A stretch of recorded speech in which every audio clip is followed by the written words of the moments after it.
前门给你装上摄像头，后门给你装上摄像头，你不仅被人盯着，你就像一个瓮中之鳖，随时人家可以从那瓮中把你捉出来就炖汤了。就是中国作家比我更理解什么叫不自由的人并不多，因为真正的深牢大狱几年的生活，那叫不自由。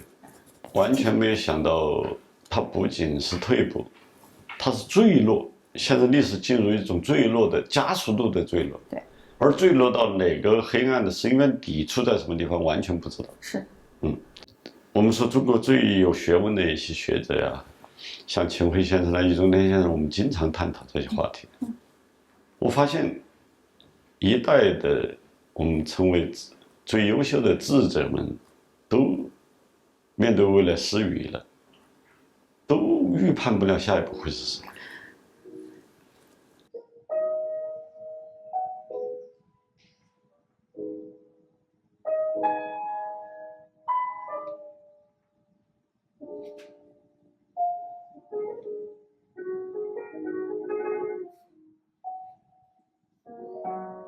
我们现在可能和越来越多的人面临的一个因为走向自由而必须做的一种离开，甚至流亡。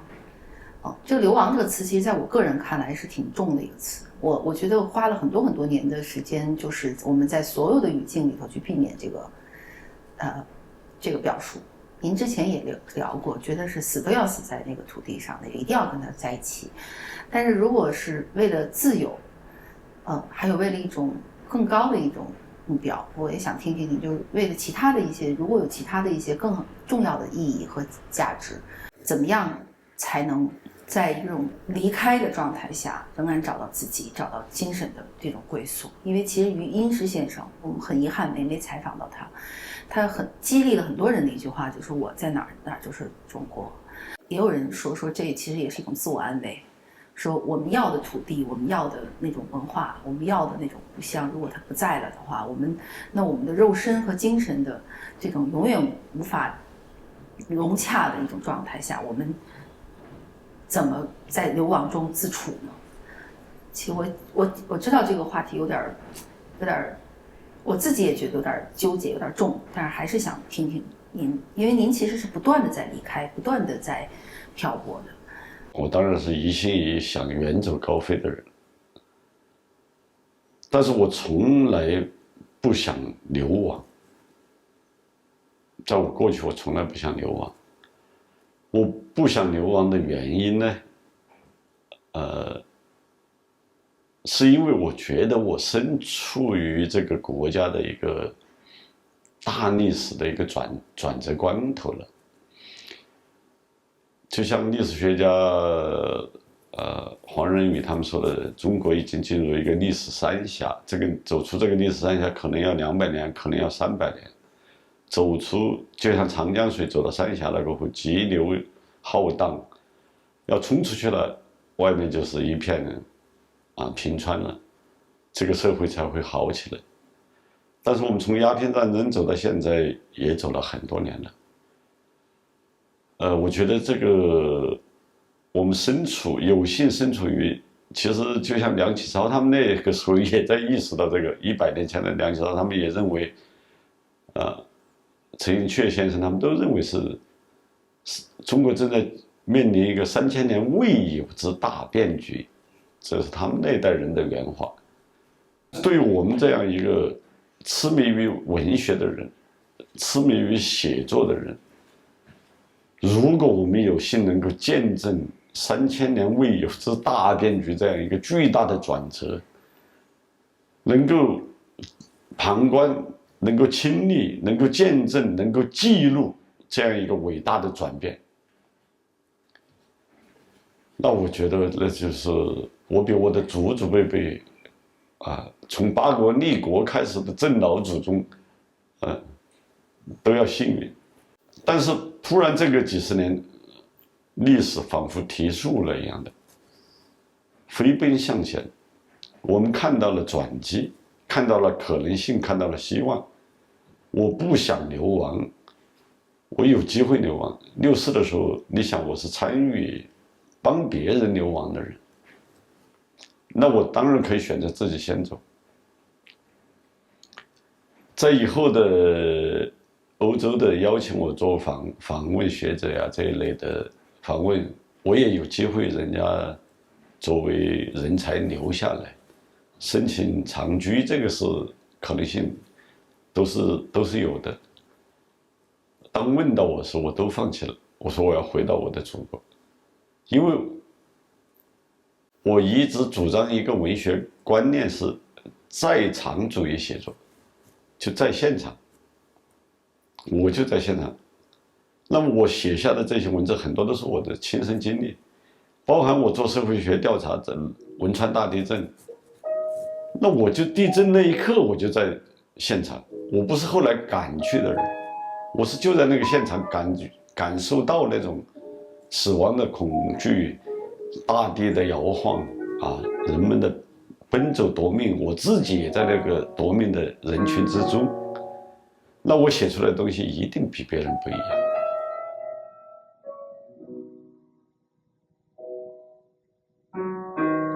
古人说国家不幸诗家幸，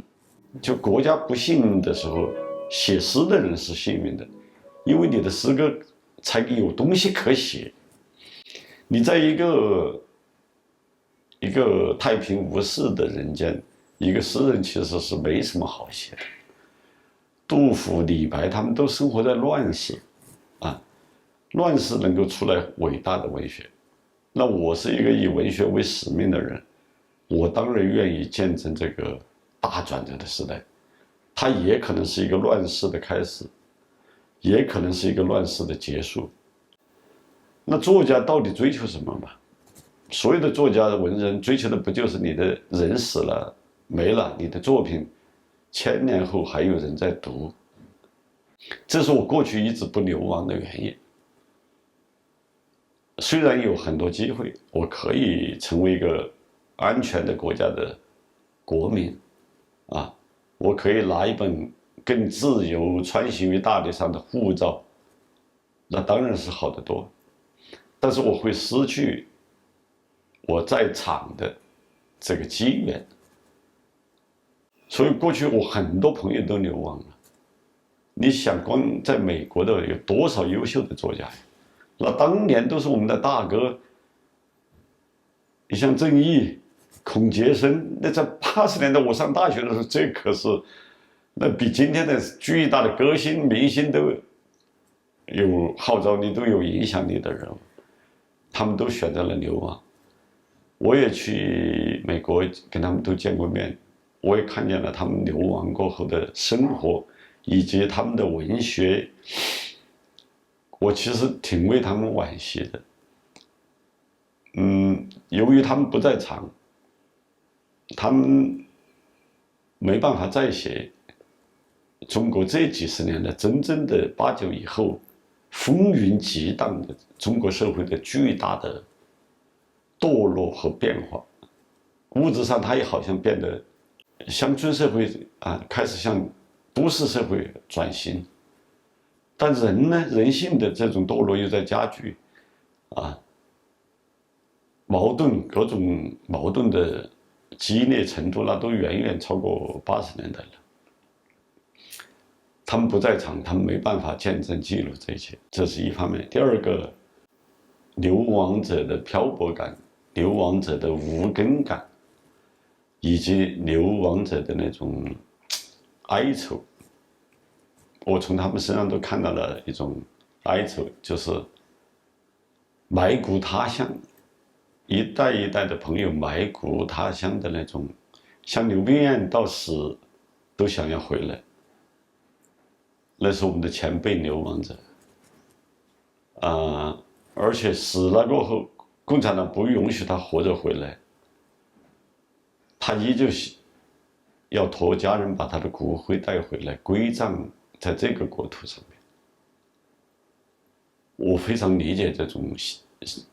中国情节，这不是党提倡的爱国主义的情节。这个中国情节，我更愿意把它理解为一个乡愁，就是说我们这代人是有故乡的，我们永远还有乡愁是剪不断的。我们即使流亡出去，也做不到真正的成为一个世界公民。尤其像我们这一代只擅长于用母语写作的人，这也是我们的局限。我常常想起我一个土家族人，我一个只会用汉语写作的作家，我的书在我的祖国不断的被封禁，一本一本的封，连发表我一篇文章的权利都没有，而我还不得不使用他们的语言在写作。这在内心的高傲的内心，它是有屈辱感的。假设我有本事用另外一种语言写作，我也恨不得换一种语言写作。我直接用英语写作，我写出来可能全世界多数人都看得懂。他妈的，我的汉语连中国人都不太能看得懂了。就我选择了一种最古雅的汉语的表达方式，连现在的习惯了网络语言的，习惯了这种糟糕的这种堕落的汉语，我称之为我发明了一个词，这个词是我发明的。我说1949年之后，中华人民共和国整个官方语言乃至带动整个民间中国语言都使用的叫窑洞汉语，来自于延安窑洞整风之后的汉语。这个汉语是被污染了的汉语。窑洞汉语这个词就是我发明的，我命名整个，你看整个中国官方文件现在的这些语言多么肮脏，多么丑陋，就是粗鄙的一种语言。而汉语最初是非常高贵的一种语言，而且汉语就是和世界上比很多语言都要丰富，历史都要悠久。当我的美好的母语不能兼容于自己的祖国，甚至也越来越不太被现代的一辈一辈的年轻的读者所欣赏，你确实作为一个作家有失落感，你被这个世界屏蔽了，你的祖国的政府想方设法的扼杀了你的一切声音，你的写作。那这个时候我原来想的一直坚守，你想我走遍了中国各个地方，走了几十个国家啊，最远走到了北极，最后我还是要回到利川，在利川的乡下界的小院里面，准备在那儿叶落归根，养老终老于此。那都是基于对这块土地的迷恋，它不仅是热爱这个词，就是一种迷恋了。明知道那个土地充满了污染充满了恶毒，但是你还是迷恋它。我原准备就是在乡下去默默的写作，就像李亚伟曾经说过的，他最想的是在西南的中国的乡村做一个小诗人，看着北方的雪，遥远的地方然后悄悄的一行写自己的诗，大意那个境界同样是我喜欢的。而我恰好最终我成功的选择了在西南中国的乡村在自己的一个小小的屋里面有一个书房可以静静的写作，看着外面纷纷的大雪，我们那个地方冬天是白雪纷飞的。但是连这一点突然有一天发现，这么一点小小的梦，田园梦也将被破坏。你开始感觉到危险黑暗一点点向你靠近。当我回到那个乡村，在那儿建了这样一个小院子的时候，警方很快来，前门给你装上摄像头，后门给你装上摄像头。当然他们都很客气的说，野夫老师，我们为了保护你的安全，你就这样被保护下来，毫无隐私的被保护下来了。你开始感觉到，你不仅被人盯着，你就像一个瓮中之鳖，随时人家可以从那瓮中把你捉出来就炖汤了。这个时候开始有了动念。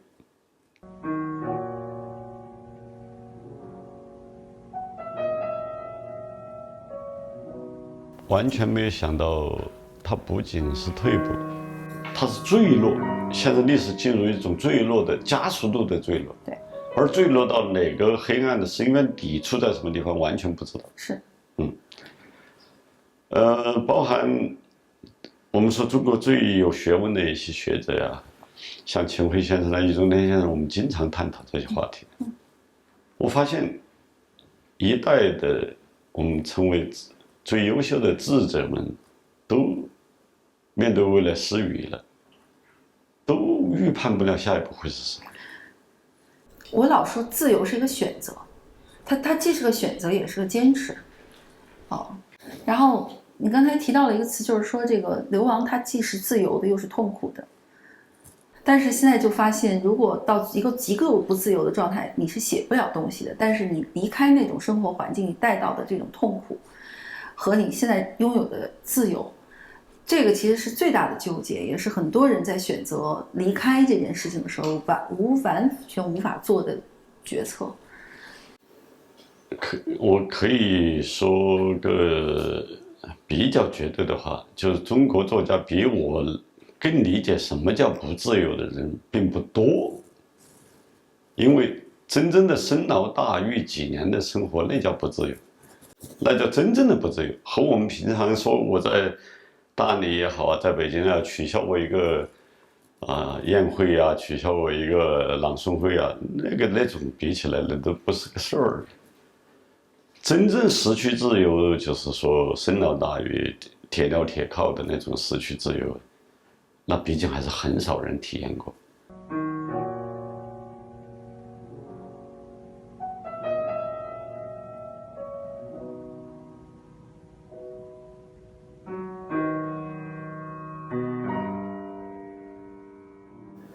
那个在我们那个年代，我还能够偷偷的写一点东西，偷偷的带出来。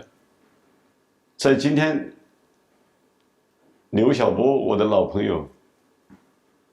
可曾带出来一张纸吗？他太太现在已经流亡在德国，也穿梭于世界。有拿出过刘晓波的一句话、一张纸吗？今天的已经连这个都不可能。我当年还能够偷偷摸摸的写，但是对于我来说已经是特权了，其他普通犯人是没有书写的权利的。也就是说，您对这个自由还有不自由的体会更深刻。那么现在的这种不自由，其实都是远超于你当年的状态的。就当年在深劳大狱里，你还试图往下带出来过字。对，就是今天假设一个作家被关进监狱，说他在里面完成一个巨著，我根本不相信。能够拿到纸笔，还有足够让你允许你写作的监狱，已经极少极少。而写了说还能让你带出来，绝无可能。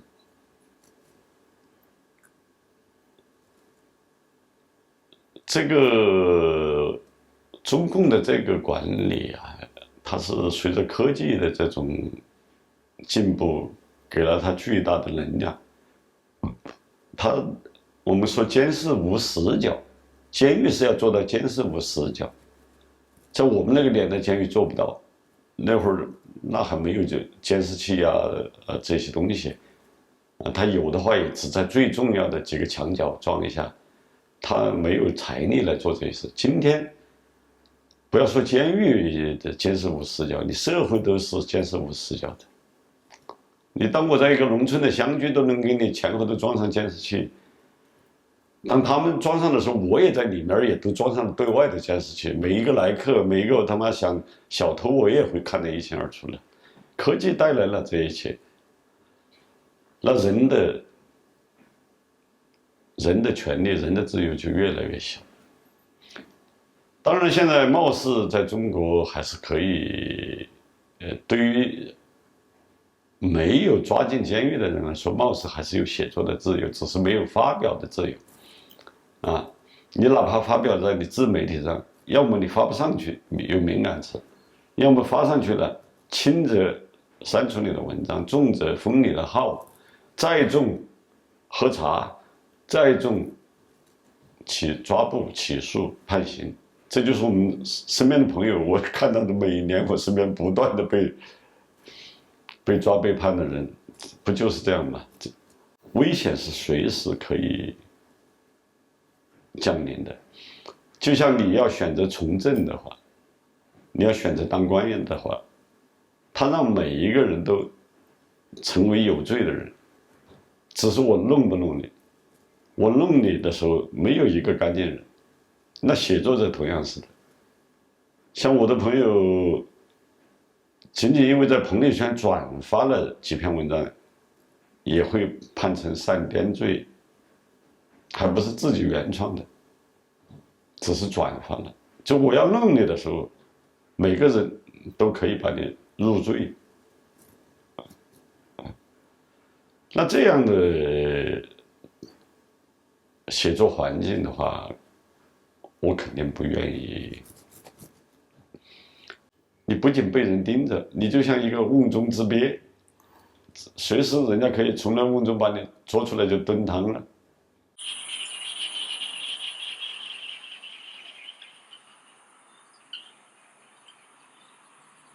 还是要找一个安全屋吧，